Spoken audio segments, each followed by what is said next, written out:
Welcome to the latest Seahawks Draft Blog live stream. Today I'm joined by Jeff Simmons. It's a real treat to have Jeff with us today to reflect on week 2 because there's a lot to talk about.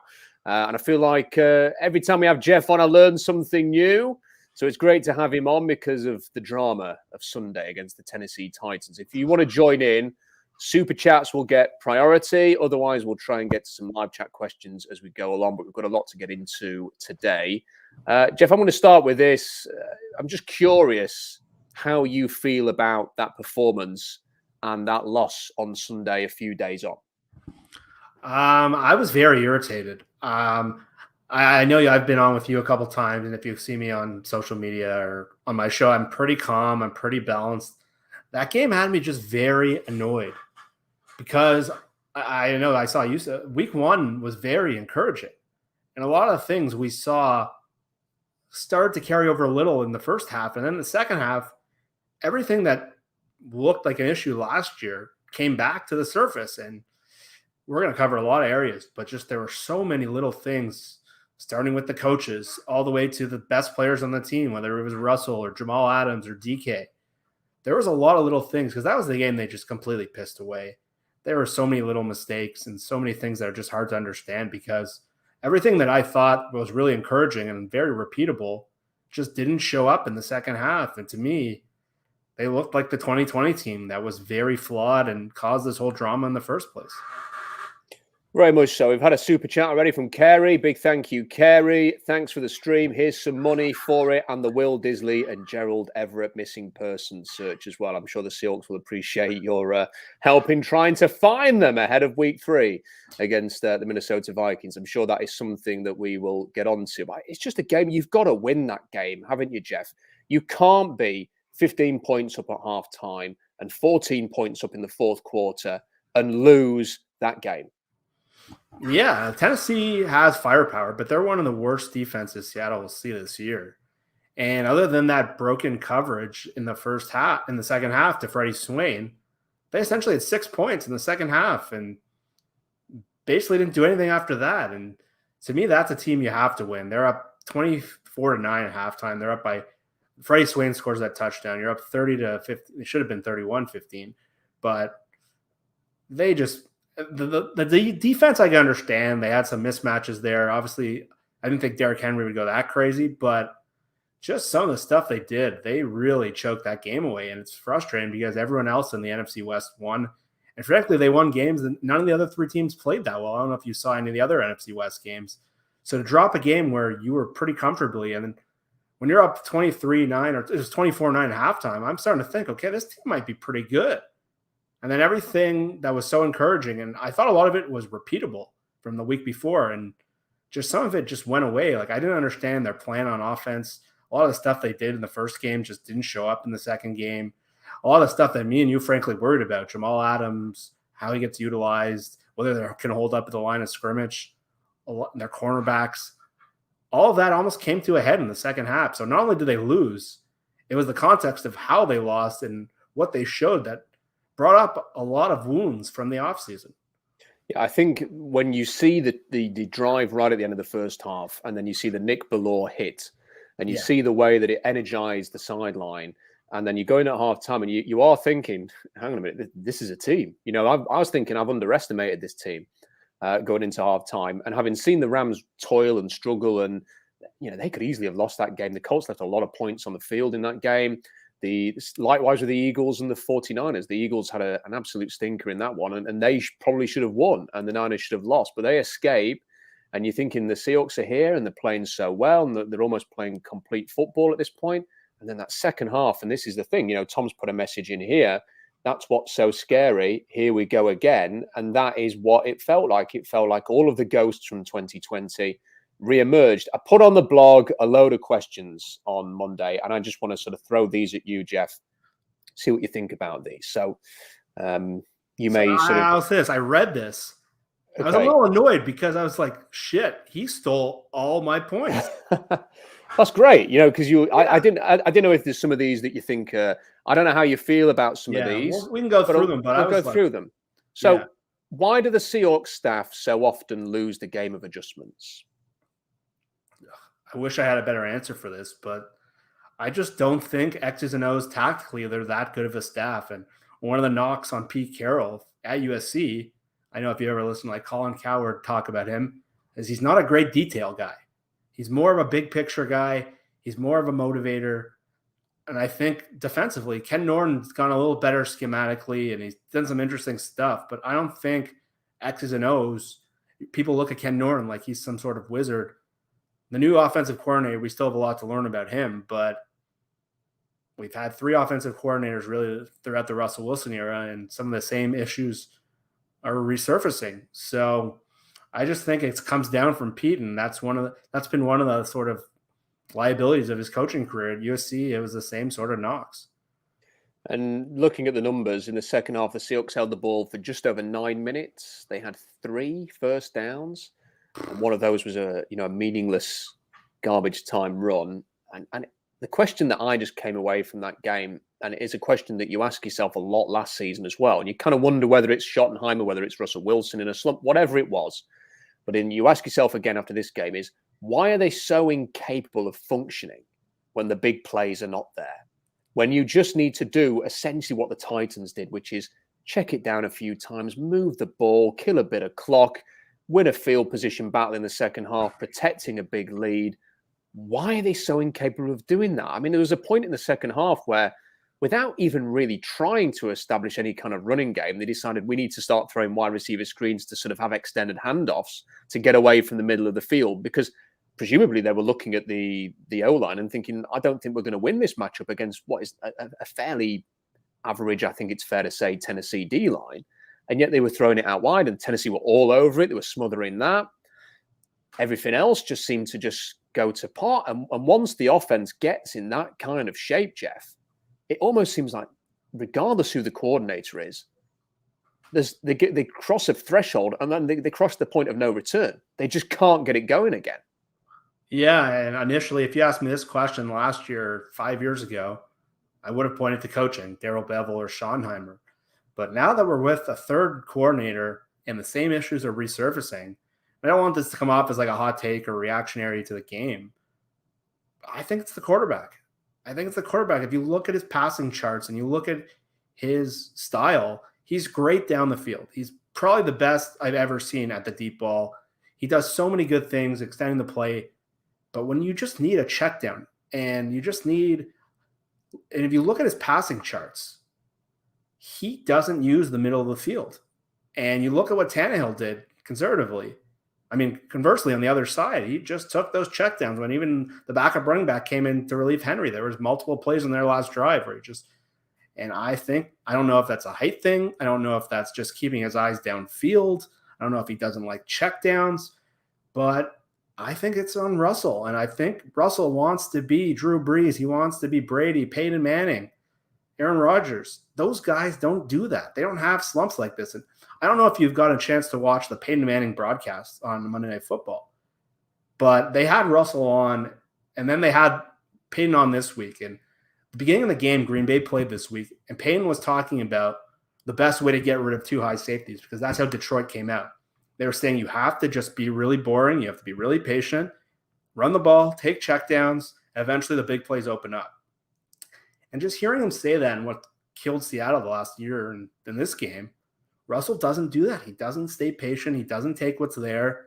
He wants, like the first play of overtime, I know Pete bashed him for it. I don't know if it was the design of the play, but they're throwing deep in a tight window on the sideline to lock it. That is not how you want to start a drive in deep. So Russell's sort of like a golfer who has an amazing driver. The hardest thing to do in football is the long ball. Russell's incredible at it. And the first game, you saw him do that, and that's what was so encouraging. But in this game, he went back to the 2020 player who was sort of all or nothing. And I think it's the quarterback. It's interesting. And I also think if you are going to have a big power play earlier in the year where you talk about wanting to do things a certain way and flirting with the trade, that you kind of have to deliver. If you're going to do that, you've got to deliver. And I think Rodgers or Brady or Mahomes lead a drive, at least one drive in that second half or that fourth quarter that wins the game. And that's the difference. And Russell Wilson is an exceptional football player. But I still think that's true, that Rodgers, Brady or Mahomes win that game, and Russell Wilson could not provide the answers in the 3 of the 4 drives that were not scoring drives or whatever late in that game to get it done. Right. So that's one question. On to the next one. And we've had a little bit of this already, Jeff. Why do the Seahawks keep investing in tight ends only to struggle to involve them consistently in the passing game? So it was interesting. I don't know if you saw Jimmy Graham comment today. They were asking him about Gronk, and he said basically the trade to Seattle did nothing good for anyone.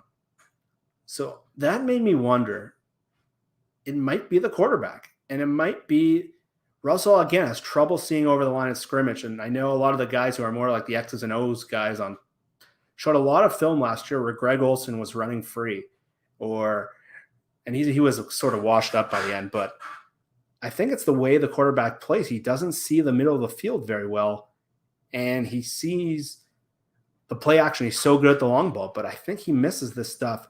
However, in this game, I will also call out, I don't know if it's Waldron, I don't know if it's the game plan, but some of the stuff I loved in the first game and I thought was so important, so repeatable, was just like a basic play action pass and dump the ball off to Will Dissly.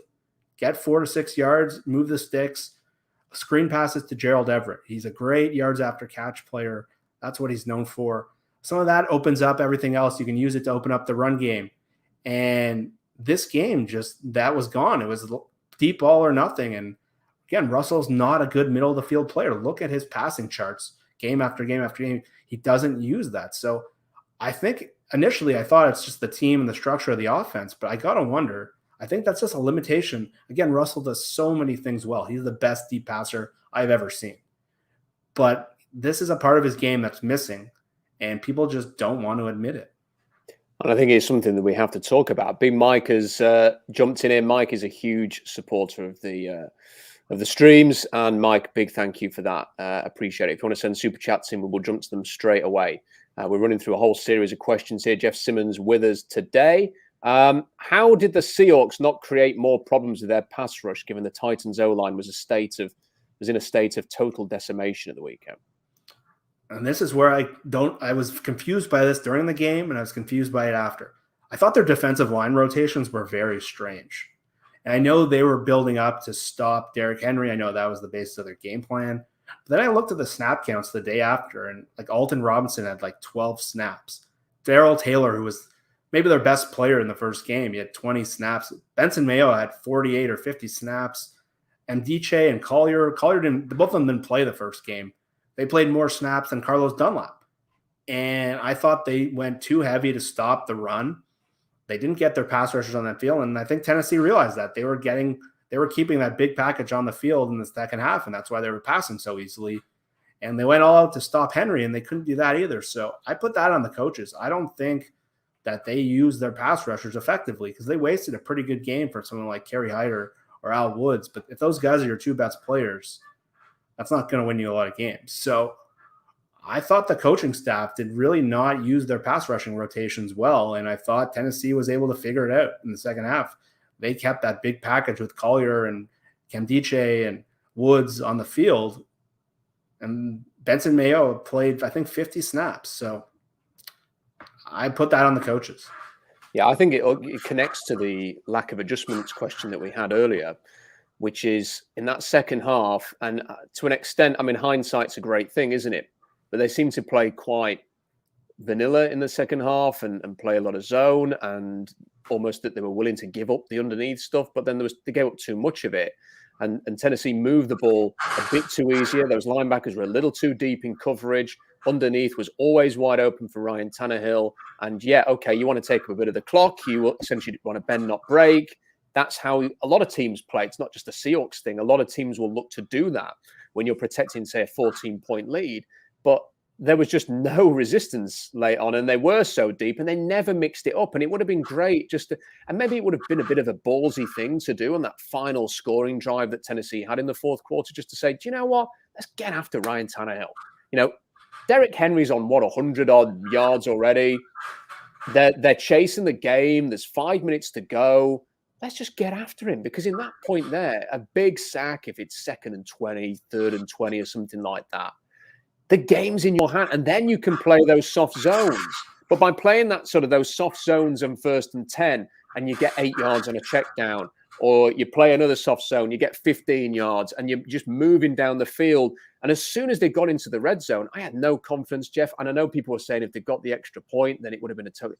I kind of felt like I thought Vrabel was going to go for it anyway. And I thought if he goes for it, they ain't stopping this. They're going to get it. So I was kind of relieved that he went for the extra point because I thought if they go for the 2, they would have won the game there and then. Yeah, I think that's well said. Yeah, I didn't even talk about the linebackers and the zones they were playing. I think that's a great point because one of the things they did so well in the Colts game is they had that package of all their pass rushers that really gave them trouble. And I don't remember a lot of snaps where those guys were on the field in the second half together. And yeah, maybe you go against that in base and try to get a sack early and push them back, and then you have one more stop, you probably win the game. So I thought they coached too conservatively on defense. I said I was watching the game, and I just didn't understand the rushes, and I thought I was just overreading into things. And then I saw the snap counts the next day, and I was just like, okay, that was even worse than I thought. So like Alton Robinson comes in, makes the play that causes that third touchdown of the game, and he barely plays the rest of the game. It was mind-boggling to me. So I thought the coaching, both on offense and defense, was very puzzling. Yeah, and I can't believe that Alton Robinson is that much worse as a run defender, or Carlos Dunlap for that matter, than some of the guys who are playing more snaps. Al has jumped in with a super chat. Al, hope all is well in New Zealand. 10 New Zealand dollars there. And he's got a message here. Al, I'm going to come back to this. I'm going to put it up here for you now. Do you think that Quandre Diggs finds playing with Jamal Adams frustrating? That was my immediate thought when I saw his helmet spike. Don't worry, we are going to talk about Jamal Adams, but we're not going to go there just yet. The next question I've got for you here, Jeff, how did the Seahawks go into an offseason knowing that they were going to have issues at cornerback, only to emerge to start the season with Trey Flowers as a starter? And Flowers is still playing 100% of the snaps. He did do it the weekend. There was no, let's have a look at Sidney Jones for a series here. He played every snap of the weekend. It's almost arrogance. And if you saw how they built the defensive line last year, I said it to you, I said it to other people. Their cornerback group reminded me very much of their first half defensive line, just the way it was built. It seemed like they were just throwing stuff against the wall and hoping something emerged. And between Ahkello Witherspoon and Trey Brown, I think has some upside. But if those are your only additions to a cornerback group that frankly wasn't very good last year, that is playing with fire. And it reminded me a lot of when they brought in Bruce Irvin and Benson Mayoa and Darrell Taylor off a knee injury. And okay, maybe we'll fix the pass rush. And the cornerback group was the same thing. And they didn't really make their big investment was Ahkello Witherspoon has been a very up and down player. And that's what he was in camp. And that's what he's been in Pittsburgh. So I thought that team was arrogant with how they handled the position.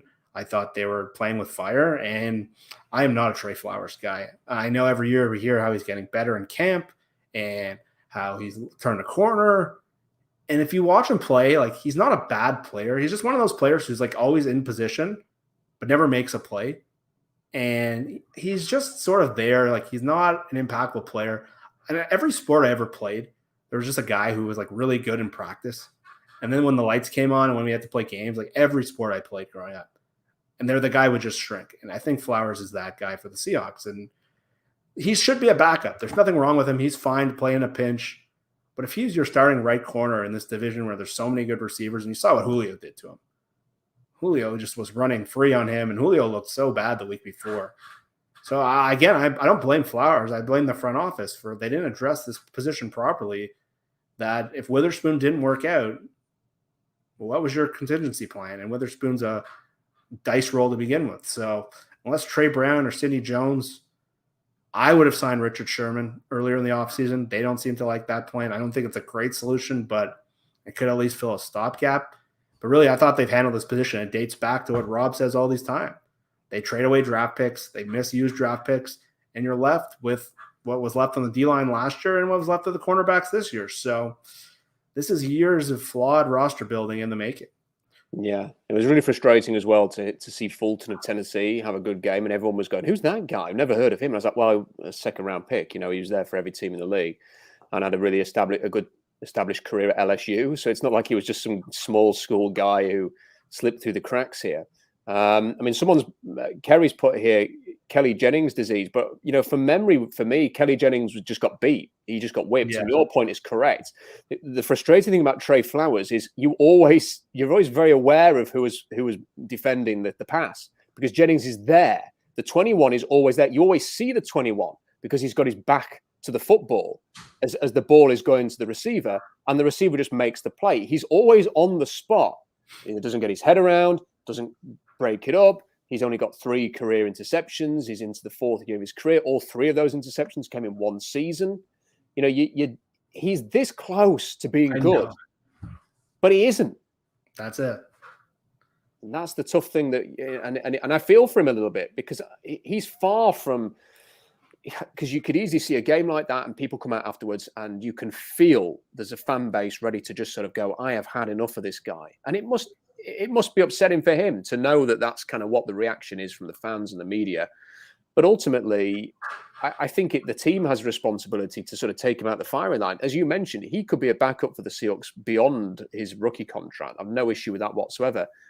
Asking him to be a starter and defend, either AJ Brown or Julio Jones, though, is just not fair, unless it isn't in relief. The next question I've got: why are the Seahawks so average at home? They're 21-13 at Lumen Field since 2017, which is not good enough. And their next home game, the Rams. So it could easily be 21-14. It often, whenever there's a broadcast and they throw the fish and they mention the 12s, and everybody and the broadcasters will always say how loud it is and amazing it is.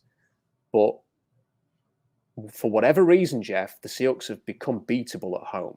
And I think part of it is a little bit that opponents raise their game a little bit to go there. They have to, it's a long trip. There's probably a lot of preparation that goes into a long trip like that. And then because of the noise and the reputation of playing in Seattle, players think this is our chance to get a statement win. And then they go out there and do it.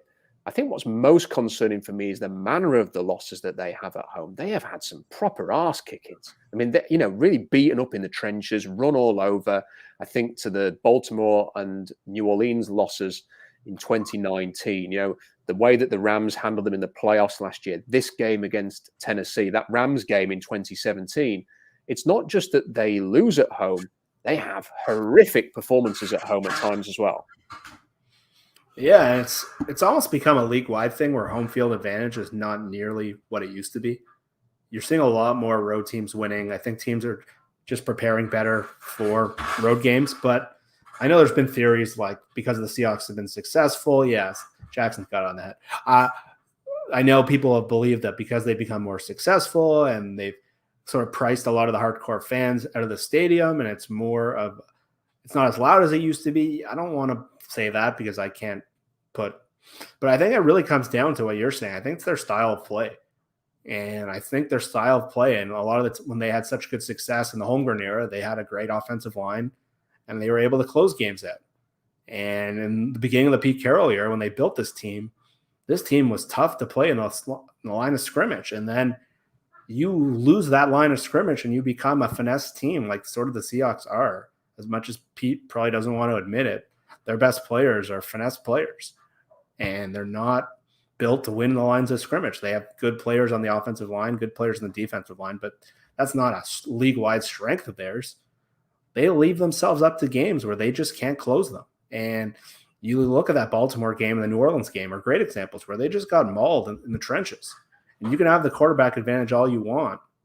They can't run the football at the end of the games.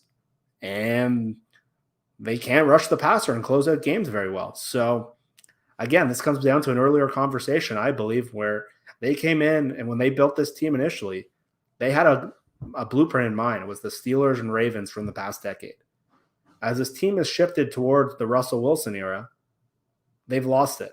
And their best players, Tyler Lockett and DK Metcalf, are phenomenal players, although I was very unimpressed with DK last game. But Jamal Adams, they've invested in. Bobby Wagner, you've talked about the issues that creates. Again, this is what happens. They don't have the trenches that you need to win these games. And Tennessee's sort of built that way with Derrick Henry. And they had a pretty weak offensive line that still won the battle that week. But I think that's the issue of the last couple of years. You need that style of play to win consistently. And this maybe goes off on a little bit of a tangent here before I go on to this next question, but I can forgive, Jeff, a team that is built that way. You know, if I had a team, if I was following a team that had really invested in the O-line and the D-line, and maybe some of those early picks or some of those investments didn't come off, I can forgive a team for that.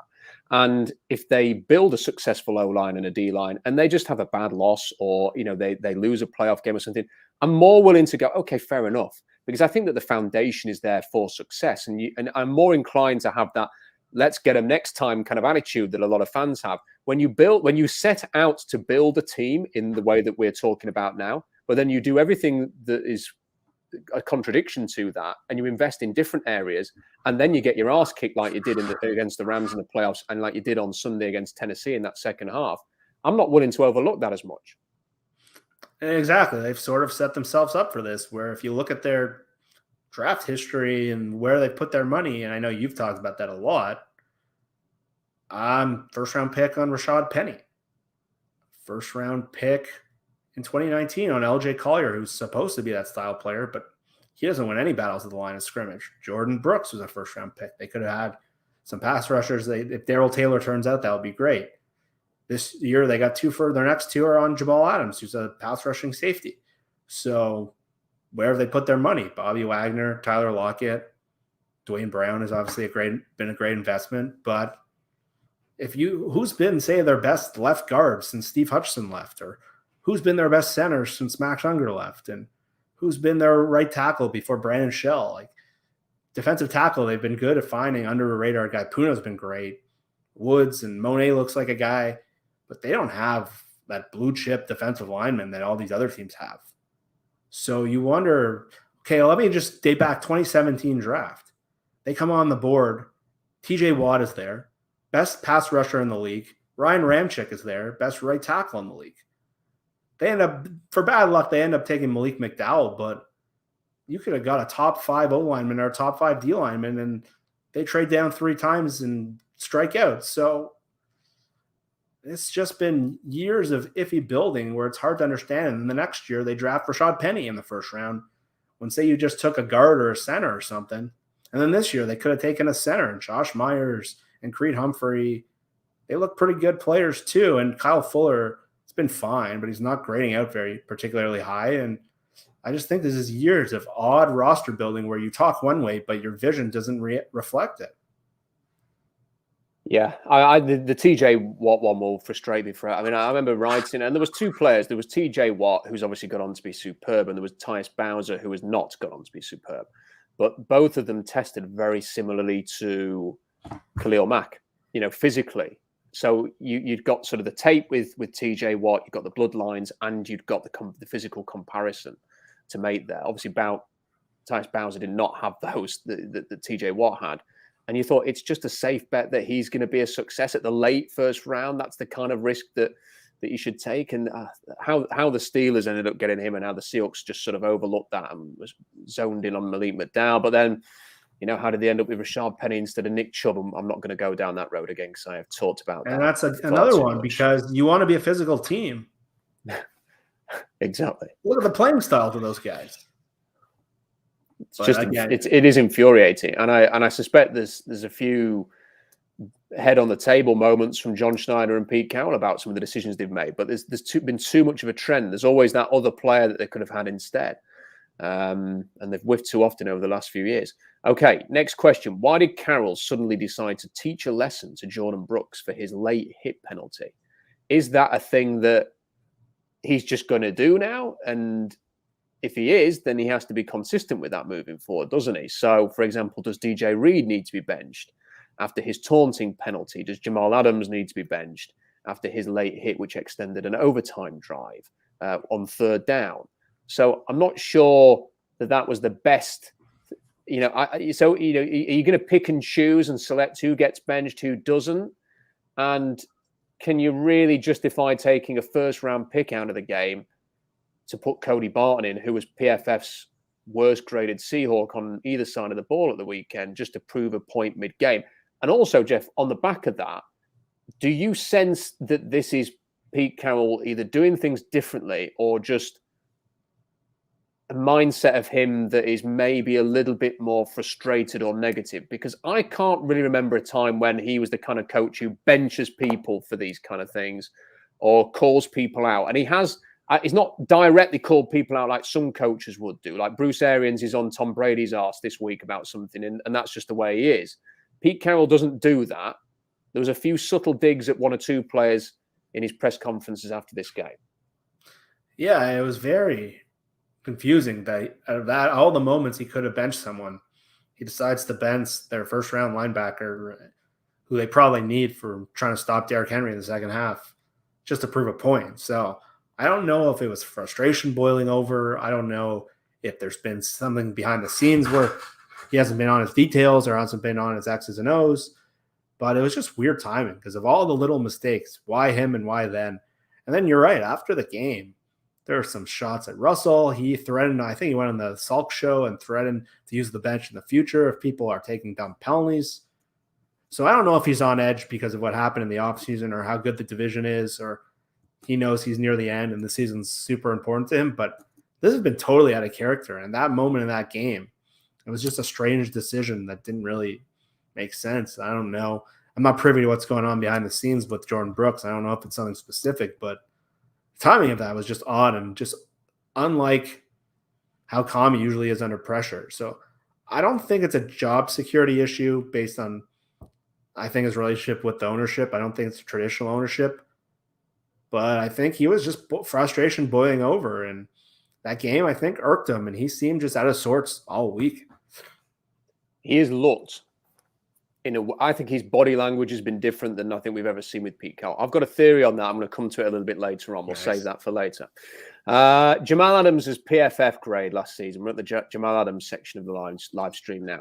So his PFF grade last season was 64.2, which is pretty average. So far this year, he's graded at 70.7 against Indianapolis and 63.6 for the Titans. So he's in the similar kind of ballpark there. So is this just what he is in Seattle, Jeff? You know, he's blitzed 9 times against Tennessee. That was right around the mark he was blitzing a year ago. Didn't have a lot of success there. And I want to draw your attention to this tweet as well. So I'm going to put it up on the screen and people can see this tweet because I think Corbin Smith has raised an interesting point. So Pete Carroll says the Seahawks are still learning how to best utilize Jamal Adams' unique skill set, and that he has to learn to manage aggressiveness with his assignments in scheme. Still a work in progress for both sides there. Now, Corbin got in touch and said he'd written an article about this. I read that article earlier today. I think he raised some valid points here that you have made a trade for Jamal Adams at great expense. You paid him a $17.5 million a year contract. He has been with the Seahawks for a season now. He's 2 games into another season. Yes, he had a holdout or hold-in or whatever it's been referred to during the training camp. But they should know how to use this guy by now. And I've got terrible vibes of Jimmy Graham here, where they bring him in, they try and make him a complete tight end. That was not the right thing to do, Jeff. And they kept with it, and they were so stubborn. And it was only right at the end of his career in Seattle that they suddenly decided it was just going to be a red zone touchdown machine, which is what he kind of was before. Why do they not know what to do with him? And how big an issue is this really? And he doesn't seem to be having an impact unless they blitz him like crazy, and then he has to get home.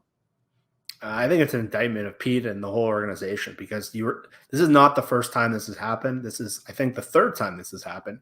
Jimmy Graham is a great example, a great comparable. And if you want to go back further, Percy Harvin was the same thing, where they traded a lot of capital for Percy Harvin, and they could not fit him into their team at all. They sort of just, and last year they get Jamal. In the first half of the year, they're just blitzing him like crazy, which left holes in the rest of the defense. In the second half, they sort of get a better figure. They're still blitzing him a lot, but you can see it's just a disconnect right now between, it's almost just like a try it as you go plan. And it's like, they don't have a vision when they're making a trade like this. If you're going to make a trade like this, where you know you have to pay a guy, you better have a good plan and you better have a good system to fit him in, because you can knock Greg Williams, who was the Jets defensive coordinator for Adam Gase for a long time. He's flawed in many ways, but Greg Williams and Todd Bowles really utilized Adams well. They were very creative. They were very smart. And the Adams who played for the Jets was a dominant player. He was 88 coverage grades with impact plays. We've only seen that Adams once or twice in Seattle. That first game in Atlanta and maybe that Rams game at the end of last year before he got hurt. But other than that, he's been sort of a misfit, just like Jimmy Graham, where you can see what he does well, but they weren't able to fit it in with the rest of their team. And I just think it's an indictment on the coaches, an indictment on their vision, because this is now the third time this has happened with high-profile trades. And if they can't make this work, this is a franchise-altering mistake. And it's something that could ultimately cause the end of the Russell Wilson era, because their draft capital is just going to be left empty because of this deal again next year. So it's very odd that they still are at this point where 18 games in, they're still playing along and still trying to figure out how to use him, because they're sort of caught between aggressiveness, because when he sat back in coverage the first game, only blitzed 4 times, he was reliable, he was sound, but he had zero impact in the game. Which is the point, isn't it? Which is for $18 million player, which didn't kill me. I thought that contract was relatively fair, but now it's striking that they can't do this. So they need to get this figured out. I don't know if this is a Ken Norton thing. I don't know if it's a Pete thing, but you got to think 3 players now trying to fit the round peg in the square hole. It's a problem because Jamal was used very, very well by more creative defensive coaches. Todd Bowles, watch how he was used with Todd Bowles. That guy was a weapon. Bill Belichick had trouble with that guy. This guy was blowing up plays consistently. You just don't see that. I don't think, it's alarming because Greg Williams, for all his flaws, he did a great job with Jamal. And Pete and Ken Norton, they have not been able to do that for maybe other than 2 games. Yeah, and I think when you invest as much as you have, what is it you're looking for? You're looking for turnovers. You're looking for game-winning contributions. Could Jamal Adams or Bobby Wagner, for that matter, can they produce the sort of the play in that fourth quarter that ultimately wins the game? That's the kind of thing that you're looking for there. If it's not the turnovers, for example, and that's you're paying so much for those 2 guys, and quite frankly, I don't think either are going to be that type of player. That sort of it's often the defensive lineman, isn't it? In that sort of fourth quarter, who just beats a guy, gets the sack, a sack fumble or something like that creates a turnover or a huge change in the game that wins you that. It's very rarely a linebacker or a safety. And the other thing is that if he's not going to do all those things, then his presence needs to bring everything together. So let's say that the Seahawks had traded 2 first-round picks and paid $17.5 million for a 23-year-old Earl Thomas, for example. And then you play him there, and he is that eraser, and he brings everything together on the back end, and it enables you to sort of run through cornerbacks, as Earl famously said when he got his contract. The reason they can play Richard Sherman and these no-name cornerbacks is because of me. If you've got somebody doing that, and he will get you sort of 4 or 5 interceptions a year, then I think you can say, okay, it's still perhaps a bit rich to spend as much as they did on a safety, but I can see the thought process there. But Jamal Adams neither makes life easier for everybody else on this defense. In fact, it makes it harder sometimes with his aggressiveness. We saw that with the Derrick Henry big run, that he's made a decision, I'm going to attack here. I'm going to attack this gap. I'm going to try and make a play. I've lost contain. And then he's out of the secondary as well for that extra bit of protection once Henry easily evades Trey Flowers and gets in there. And he doesn't do any. It's neither of those things. And when you sort of look PFF, people take it or leave it. But for what they've invested, I want to see sort of 80 grades from Jamal Adams more often than not. 60 odd grades, it just isn't going to cut it for the amount that they have paid. And that, frankly, that answer from Carroll, we're still working it out, and the performances we're seeing is unacceptable.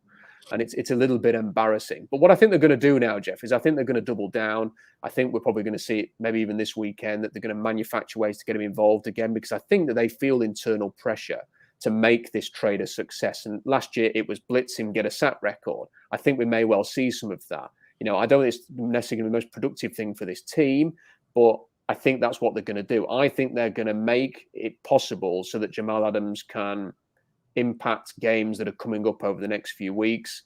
I have no doubt that once he gets a sack or 2, that people are going to be saying very positive things about Jamal Adams again. Even if that PFF grade's still in the 60s, but he got a couple of sacks, they'll go, oh, amazing, great player. they're working it out, they're fixing it. But until he's playing consistently and they know the balance between aggression, playing within scheme, getting impact, making him a focal point who can contribute and be an X factor, I don't think this is going to work. But they're tied to it now. They have to make it work. Whoever's in charge has to make it work. They've no other choice. Yeah, and the frustrating part is Jalen Ramsey basically went for the same compensation. And you look at what he's done to DK Metcalf or what he's done to the division. Even the Rams are starting to fall apart, and they make that trade and sort of just completely changes their dynamic. And say you trade the 2 first-round picks a year earlier, you get Jalen Ramsey, position they haven't been able to solve. How much better off? I know it would have been a steep price at the time. We probably, all the analytics people, and we all probably would have thought it was stupid. But, man, look what he's done for that team. And look what having him, a dominant coverage player like him has done. And Jamal is just – yeah, he needs to be used so specifically. And right now, the way the Seahawks play, he just doesn't fit. And he's not making impact plays when they send him back. So the whole trade just hurts. And the thing that I always come back to is if they just simply shot that compensation around the whole league, like what could they have gotten? Like Stephon Diggs went for like a first and a third. I don't think that would have been the right trade. But like you gave up 2 firsts and a third, essentially. So if you offer that deal up to every team in the league, like I'm scared to know what they could have got for some of those teams in the cap crunch or. Oh, it's a great thought, that, isn't it? I'd love to do that as an experiment one day. What could you have got for the Jamal Adams trade and just go through team by team and then realistically project what a team would give you for that investment? Because I think you're right. Some of the answers could be really interesting. Really interesting. Yeah, you could have got 2 very, very good players potentially. Yeah. Wow. And if it was just the first round pick and it was done and it was last year's first, and you think, okay, whatever. But then next draft, you're going to feel the effects of that as well. One other thing that I wanted to highlight here, Jeff, this is just apologies for dragging you into my world on this.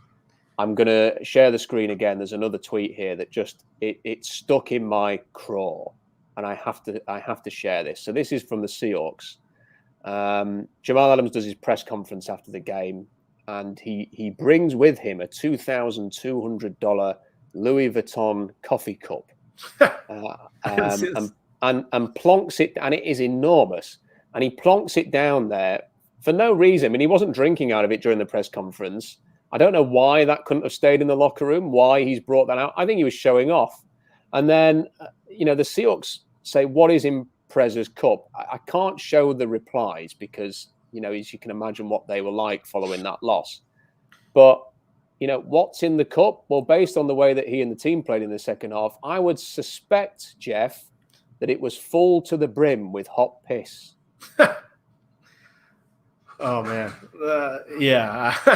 I can't imagine what the fans said after that game and who thought that was a good idea to put out yesterday. Man, and look, just a word. I'm certain that no Seahawks players have been watching this, but if you get your arses kicked in the second half, yeah, the man on the street and woman on the street does not need to see your $2,200 coffee cup immediately afterwards in a press conference. Right. Kyle Fuller at center had an offense worst 36.4 grade according to the PFF. How the heck did the Seahawks end up in a situation where he's starting at center, Jeff? I mean, we've talked about perhaps they don't value the position in this scheme as much as perhaps some of us would like, but even still, how I to think that it's Fuller or Posick and seeing what Fuller's doing and having seen what Posick's doing, that to me is another issue where you just have to go, how has it come to this? I didn't get it the whole summer. I didn't get it back in April. At first, I was surprised they re-signed Posick in the first place. I thought with the way the draft set up, I thought it was perfect for them to pick a center. The guy I was looking at, I never thought Creed Humphrey would fall. I thought Josh Myers would have been a great fit. He's been getting great grades early in the season. They didn't take him.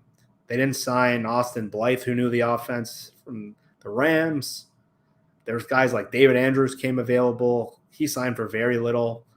It just seems like they don't value the position. They think you can just plug it in. I know the Rams had some success with that, but dating back, they traded away Max Unger, who they've never been the same at the position since. So I don't know. The Seahawks always have these players that are these low ceiling. Do you remember Brandon Jackson on the defensive line? That guy used to drive me crazy. He was just like a low ceiling player, no upside, wasn't a good pass rusher or run blocker.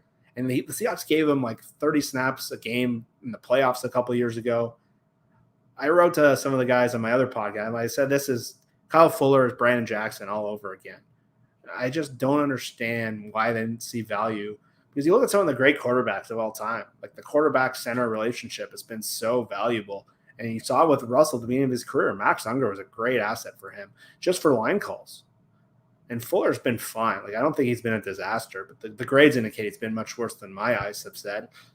But he's clearly not a strength, and he's clearly not making a big impact on the game. And with some of the defensive lines you have to go against, like this week, and then the Niners the week after, the Rams the week after, I just don't get, when you play Aaron Donald in your division, why you wouldn't value interior linemen.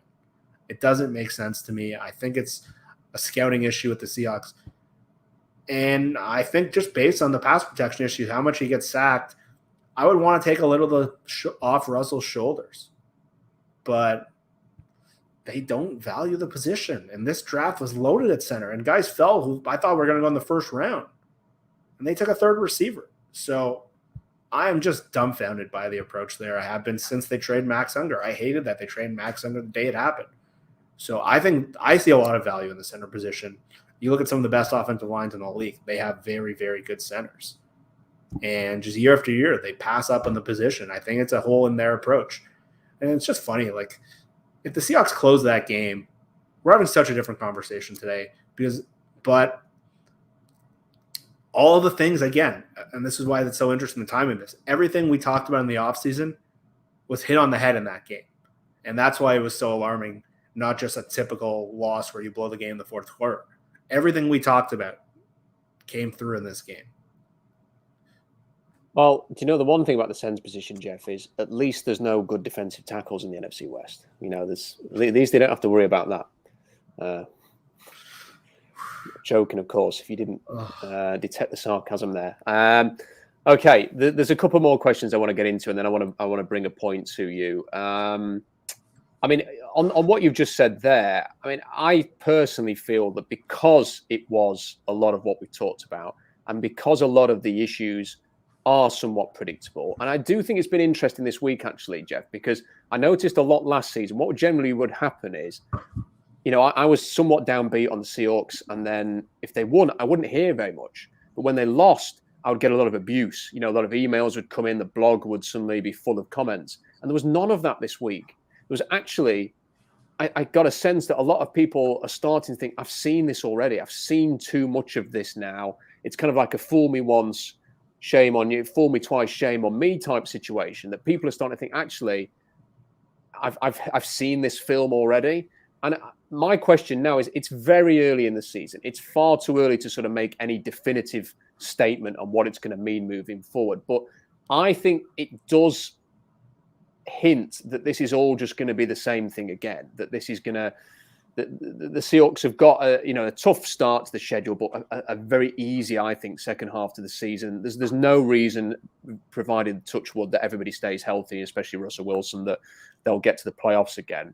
But then, whether it's wild card or divisional, what we saw on Sunday, they will play a good team in the playoffs at one point in the first two rounds, and that will be the end of that. We will just see these same issues emerge again, and then we'll start an off-season talking about all of the things that we've talked about for the previous two off-seasons.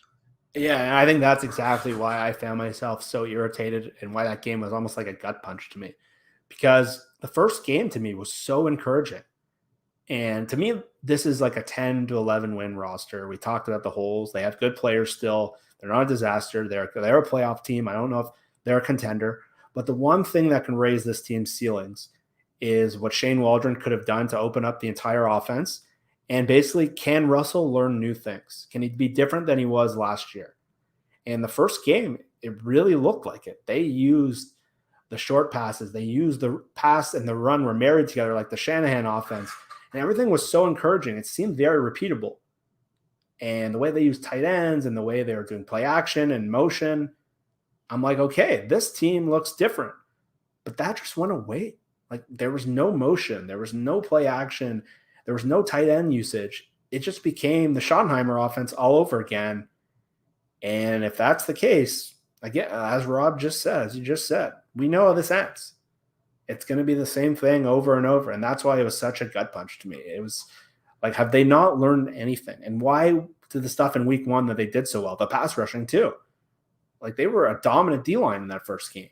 And both sides of the ball after the first half just reverted back to last year. So it was an ultimate failure from coaching to line of scrimmage to quarterback to DK Metcalf and Jamal Adams. And it seemed like they've learned nothing. And that was the most concerning thing to me, because week 1, it was very clear why it was the least stressful Seahawks game I can ever remember watching. And it was against a pretty good team, but everything that blew this team last year and why they lost that playoff game to a quarterback with like a dead finger and why they couldn't beat Colt McCoy, all the stuff showed up again on Sunday. And if they haven't learned anything, then yeah, it's going to be the same result where Russell Wilson will take them to the playoffs.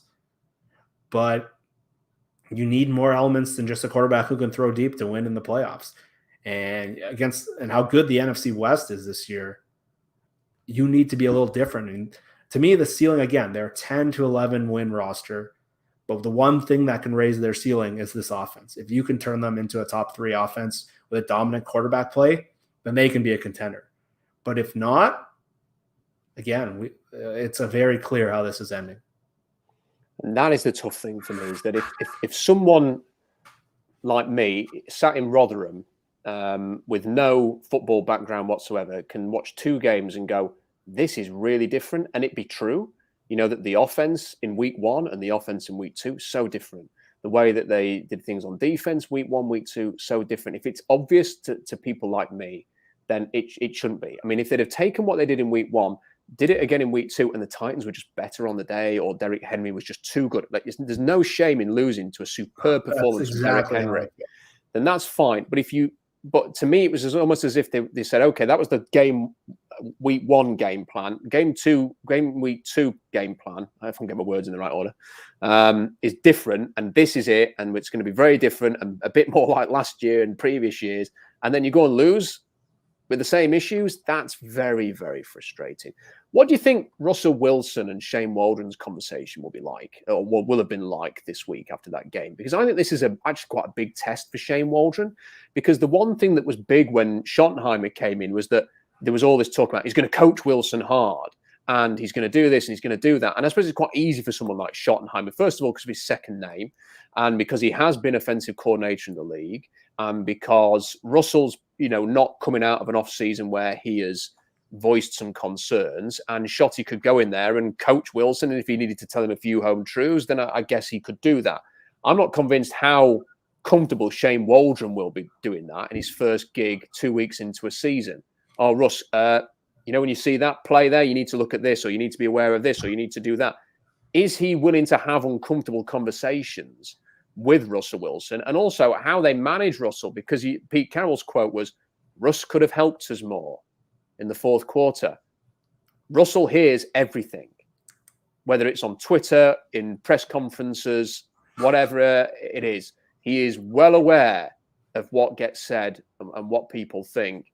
He's very conscious of what people think about him. And there's going to be some management here that needs to happen. But also, he needs to hear some things this week. He does need to be coached. He does need to be told, listen, we can't have another performance like that in the fourth quarter. Yeah, I'm very curious what Russell's analysis was of why they lost the game. Because I don't know if he would because Russell's always answers, like, if we just did this a little better, we would have won. If I just hit DK Metcalf for 9 instead of 10 yards, or if someone didn't jump offside. But the truth, and my initial reaction coming out of the game, was Russell was not good enough. And the truth, and what Waldron needs to do, is Waldron needs to make things easier for him and make more almost dictated decisions for him, where there's a clear read for him and he just takes the read, because his instinct is always to keep his eyes downfield and get the chunk plays. And while that's obviously a great thing, that is not always what's available for you. So I think what they need to do is they need to make things easier for him, whether it's more motion, more pre-snap stuff, dump offs to the tight ends, get DK Metcalf for a 2-yard pass in space, and let him, because I don't think Russell's best just like let him go, have him do what Mahomes says, carve up teams on 3rd down. I don't think Russell's designed to do that. I don't think that's his best style. What Drew Brees used to do is just knife up coverage with great O-line. I don't think that's Russell's game. I think they need to almost do what they did with Jared Goff. And obviously Russell's talent's a lot higher, but they need to make things dictated to him. Because if you can combine that with what he does so well, you can have an unstoppable offense. But it's a tough conversation for Waldron to have because Russell might view himself totally differently, and he might not be seeing it that way. And I guarantee he was pissed off about Pete's comment because he probably blames Pete for taking away what worked in week 1. So to me, that's what they need to do. They need to – the biggest thing for me for this offense to work is they need to marry the run game and the pass game. In week 1, it all worked together. A lot of the motions opened up easy runs for Carson where you're not as reliant on the offensive line. That's what the Rams do so well. What happened the last 4 or 5 years is they almost felt like separate entities. And that's what this week was like, where when the run game wasn't working, the pass game just didn't connect with it. And they need to marry that together. And that's where I think coaching really factors in, because if you watch like the Shanahan or the Rams or Gary Kubiak's old offenses, that's what worked so well. And it worked so well against the Colts. So they really need to do this because we saw Russell's limitations last year down the stretch, and we saw it again on Sunday. So we know what he does well, and we know what he doesn't do well. So if they can't figure out how to make it easier for him, then it's going to be up and down like last year. I've got a theory that I want to pitch to you, Jeff, to sort of finish on here. And this is a thought that has crossed my mind over the last few weeks, and I want to know what you think about it. And when I listened to Carroll in his 3 media appearances, so you've got the one immediately after the game, the one on the Monday, and the Mike Salk-led interview on Monday now. And I just, we've talked about this briefly already, that he just seems incredibly downbeat and not like Carroll used to be. He would often come out on a Monday and would have the words that enabled a lot of people just to move on and draw a line under it and move on. And often it was frustrating because you actually wanted him to address some of the issues on the Sunday, but he was very much we're going to sort this out. It's all going to be okay. And over the years, especially around sort of, the 2012 onwards to sort of 2016, those words often, because I take losses very badly when the Seahawks lose, but that would often listening to him would make me think, oh, okay, fine, next game, whatever. But there was a different tone to the way he was speaking. And my theory is that I think Pete could possibly retire at the end of this season. I think he's starting to feel it. I think looking at his body language, I get a negative vibe. Even during that game, there was moments when he was obviously celebrating and enjoying the first half. The second half, he just looked angry.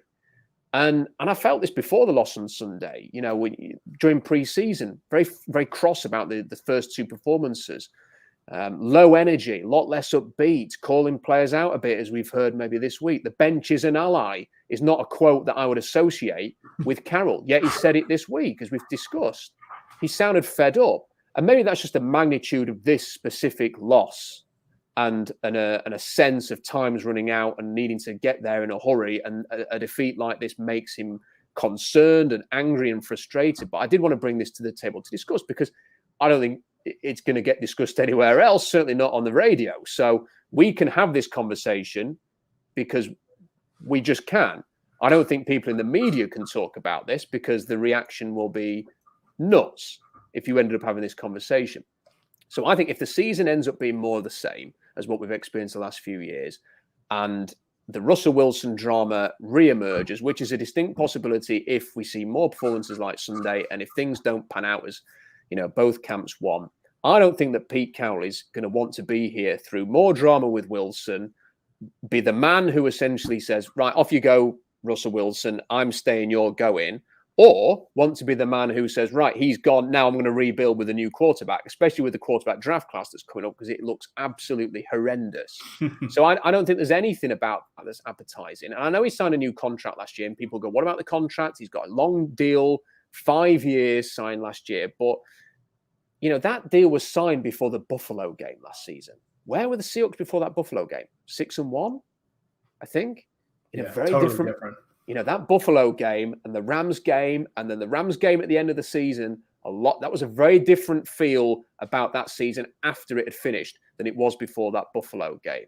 A lot has happened since then. And in 2017, I mentioned this on the blog this week, cast your mind back after the Rams loss that was horrendous at the end of 2017. Jay Glazer, who is not an unreliable reporter, was saying he might retire. Maybe he'll retire. Albert Breer was saying that. And Pete obviously tweeted and said, that's not happening. I'm not going to retire. But that was only a year removed from signing an extension too. And I think if nothing else, he considered it after that Rams game. He thought, we're going to have a rebuild coming up. We're going to have a reset. All of my guys are going to be going. Do I want to be here for the next stage? And he ultimately decided, yes, I do. But we might be coming to another stage where there's another reset around the corner. And I'm not sure that at 70, he's going to fancy that. So I think if there are more games like Sunday, if this season ends up being more disappointment, I think there's a reasonable enough chance that Pete Carroll will decide that's enough. I don't think you're off base at all. And there's sometimes I wonder, why is Pete still doing this? You look at the podcasts he's doing, his personal podcasts, and it's about life and it's about motivate. I sometimes wonder why he still wants to do this. He almost seems beyond football sometimes, because he can bring so much to the table in other areas. And it would be kind of sad if he comes out and he's just the enemy of the Seahawks fan base, if he's the one that forces Russell Wilson to leave. But it's right. It's totally right. When Jay Glazer says something, like you said, I can tell you from being in the media, you have to listen. Jay Glazer is not a pot stirrer. He is a very unique media member where he works with a lot of players. He works with a lot of coaches. It's almost a conflict of interest that he's in media in the first place based on what he does on the side. So when he says something, you should always listen. It's not a Schefter. It's not a Rappaport where agents and Team Insider are using them to leak information to get reaction. When Jay Glazer says something, it's real. He's very close with John Schneider. He hosts John Schneider's events. They're very close. So I do wonder. My initial thought was just it's the whole pressure of what happened with Russell in this season. There's so much pressure on Pete just to get everything in order. And basically the fans all sided with Russell last year, and Pete became almost the bad guy. And so there's so much pressure with the division being what it is. But I'm not sure you're wrong. And I'm not sure how much longer he wants to be doing this, because this is now year 4 since that reset after 2017, where they should be competing for a championship by now. Year 1, 2018, everyone was mad about that Dallas game, but really they didn't have the horses to even go deep in the playoffs. That season shocked me how competitive they actually were. 2019, they got a little better. They made it a little deeper. But the last 2 years, that was supposed to be okay, they traded for Jamal. They traded for Clowney. They made all these moves. This team, and if this team doesn't progress, he might just be why do I want to keep doing this? We're just batting our heads against the wall. I'm 70 years old. And he is incredibly wealthy. He's been making $10, $12, $15 million. I don't think years left on a contract would bother Pete Carroll. He can make money doing anything he wants. He can be a consultant somewhere. He can go on TV. If he needs money, he can get it anywhere. So that might be it, because he's 70 years old. Do you really want to keep doing this? I know he always talks about he wants to coach forever. But I just wonder, why? The team isn't the way he wants it. The defense gets worse every year. Doesn't have the offensive line to run the system he wants. And really, they were stuck last year where, say, Pete and John came to the conclusion they wanted to trade Russell. I mean, there was no trade for them to make. And unfortunately, they were stuck. So if the year doesn't go well and things are just trending in the same direction, yeah, I don't think that's a crazy thought at all. He might just be okay, I've had a fantastic career, potentially Hall of Fame career. John, go hire your next coach. And who knows if John even wants to continue here. He's been partnered with Pete. It might be a whole new thing if they want to move forward. So, see what Sean just said, I would agree with that if they had a draft pick. Yeah, exactly. If they actually had and Sean, having studied some of the sort of the early names, the buzz around the names who get linked with early first round picks at this stage in college football. This is not the year. Even if they did have a first round pick, this is not the year you want to suck and end up picking early. I don't think so, unless you're going to pick right at the top and get a top pass rusher. Yeah, like Thibodeau at Oregon. I don't think you're going to want to be there. The answers at quarterback and like offensive line, and even I think you might be looking at a draft where there's like 3 guys you really want, and everybody else is going to be thinking, I'm going to move out of this spot. I think it's going to be potentially. I mean, obviously we're just jumping so far ahead. It's September 22nd. I'm thinking far ahead. I think if it is another season like we've seen over the last few years, Jeff, I am really ready to move on. And this is no disrespect to Pete. I agree. I love Pete. Everybody loves Pete. If they build a statue of Pete outside Lumen Field, when I next go to Seattle, I'll be there and I'll have a photo next to it. Great guy, a legend for Seattle sports. Will always be remembered as such. But the point I don't want him to become the enemy. And I don't want to be sat here another year going through the same issues that we've been going through for the last 2 or 3 years, wondering when is this ever going to end? When are they ever going to move on here? And when sometimes I think a little bit like, what would you rather have? If it ends up being a big issue, and we've talked about the issues that Russell Wilson has, and sometimes you think, well, what would it be like with somebody else? But who's your somebody else? Matt Ryan next year? Age 40? It's like, who's it going to be? Because if it's not a draft pick, you better go and find a quarterback. And I just can't imagine Aaron Rodgers in Seattle. Deshaun Watson, well, that's a whole issue altogether because of everything that's going on with him and whether he would want to come here, and there'd be a huge market for him if he became available. So you kind of wonder through that, Pete with somebody else, or Pete and Russell again, or could you put Russell with, I don't know, like a Joe Brady in Carolina, who is seemingly turning Sam Darnold into a reasonable quarterback, having won LSU a national championship. No disrespect to the head coach there, but I think it was Joe Brady who essentially, and the talent that they had that got them there. He's got a background with Sean Payton. That is the system that Russell Wilson's always wanted to play in. These are the things that pop into my mind as I'm mulling a disappointing defeat there, Jeff. And like I say, I never want to jump ahead too much, but I also think if you've got opinions, just say them. Get them out there when don't sound clever by half afterwards saying, I thought this was going to happen. You might as well just say it now, and then we can all just react to it. And it's funny you said Joe Brady, though. I remember last couple of years, everyone's like, okay, if Pete gets fired or quits, like who's the coach you'd want? The year before, I thought Kevin Stefanski, when he was with Minnesota, would have been a great stylistic fit with Pete. Everyone's like, what? Mike Zimmer? I'm like, no, this guy is different. I know his dad from when I was covering basketball in Toronto, and I thought this guy would be just a great head coach. He was a very okay coordinator. And then Joe Brady just seems a little different to me. He's not a big name around. Like if you go on Twitter, everyone wants like Lincoln Riley or Eric Bieniemy. I don't think I'd want an Andy Reid assistant. I want someone who's done it on his own, and he would be a name that would be really exciting. But I'm with you. Like, if it's the same thing, I think Pete deserved the benefit of the doubt in 2017 based on what he had done to build this team.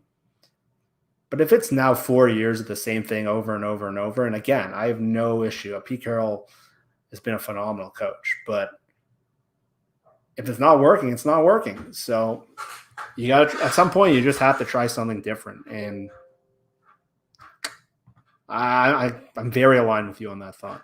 Yeah, and don't fear the possible failure. I think sometimes prolonging something longer than deserves to be prolonged because you worry about negative consequences is a backwards way of doing things. I think Correct. You have to say if you're just going to keep going and having the same year, I'd rather try and reach the pinnacle rather than just carry on not getting there.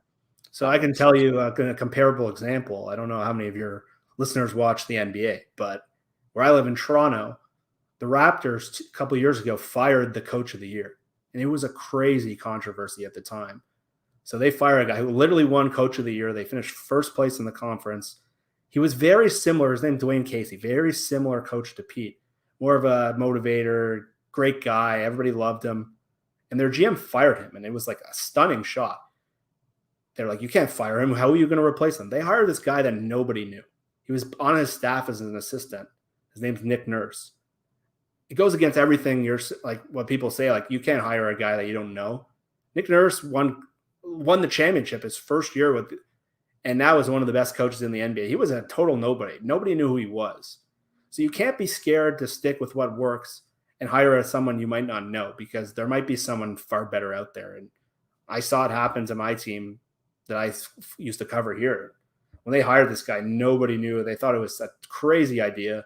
It would be the same thing as hiring Pete Carroll and going to someone that, like a guy the Eagles hired. But sometimes in life, you got to take chances like that, because you can't just always go with what you know. And Nick Nurse, by the way, undoubtedly his success was inspired by his time coaching in the British Basketball League, by the way. 100%. And there was a guy who's coached, Chris Finch coaches with him, I think, or has been coaching it. He played in Sheffield. I remember watching him play for Sheffield, where I live, as a kid.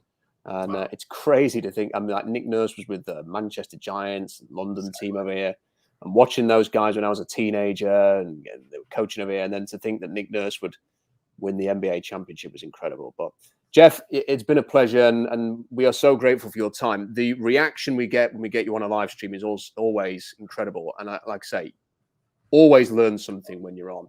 Very interesting person to speak to with regards to the Seahawks, and eternally grateful for you surrendering an hour of your time again today to speak to us. Thank you so much for this. Really appreciate it. Yeah, thanks for having me. Hopefully the conversation is a little more positive these next couple of weeks, but every game is so interesting with this team now. It really is. And this is a really interesting stretch. This is the most interesting stretch, I think. Minnesota, San Francisco, Rams, Steelers, I think it is. Yeah. I think we're going to learn a lot about the Seahawks over the next few weeks. 100%. Fantastic. Jeff, great to have you. Sean says, are you going to be on Real Hawk Talk tonight as well, Jeff? Is it a double whammy for you today? It is. That's not for many hours. You need a warm drink so to get those vocal cords freshened up for tonight. Jeff, great to have you with us, and thank you for the super chats. Thank you for your contributions. Like the video, share the video. It really helps. Get the word out there as well, and we will see you. We're going to be back later in the week with a Minnesota Vikings preview with Robbie. Instant reaction immediately after the game as well. We'll see you there. Enjoy the rest of your week.